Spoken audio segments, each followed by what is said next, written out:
La journée mondiale du livre et du droit d'auteur a été célébrée en différé ce vendredi 28 avril sous le thème « Le livre, de l'écriture au droit d'auteur ». Prenant la parole en premier, Alphonse Kalla, directeur départemental du livre et de la lecture publique de Pointe-Noire, a parlé de l'historique et de l'importance du livre. La journée mondiale du livre et du droit d'auteur est célébrée chaque année le 23 avril, date anniversaire de la mort de trois de nos plus grands écrivains du monde de tous les temps. J'ai cité William Shakespeare,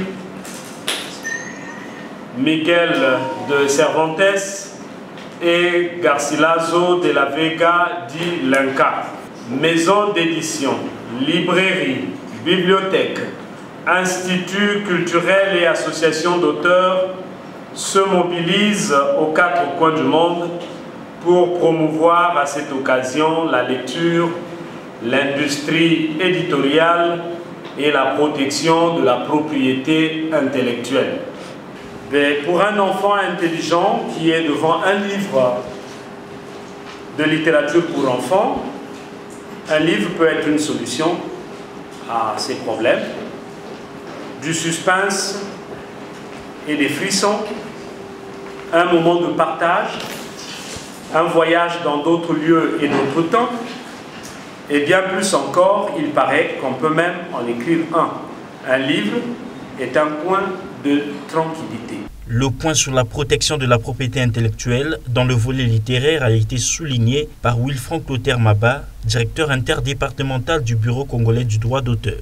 Il me revient souvent que pour le commun des mortels, en particulier ici chez nous, au Congo, que le droit d'auteur serait le droit de musique.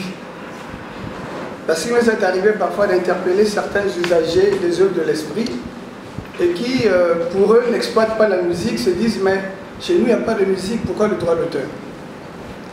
Et je pense que cette journée est la bienvenue, parce qu'en réalité, lorsque nous faisons un clin d'œil à l'histoire, nous nous apercevons que les droits d'auteur sont nés de l'évolution du livre.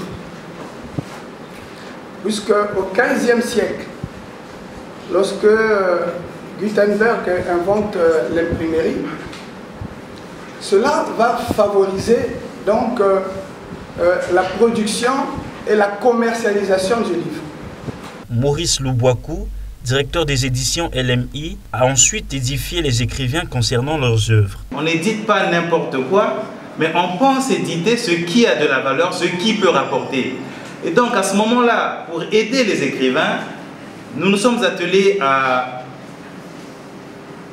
mettre sur support leurs documents, leurs manuscrits, à faire des émissions afin de parler, de faire du bruit sur ce qu'ils écrivaient.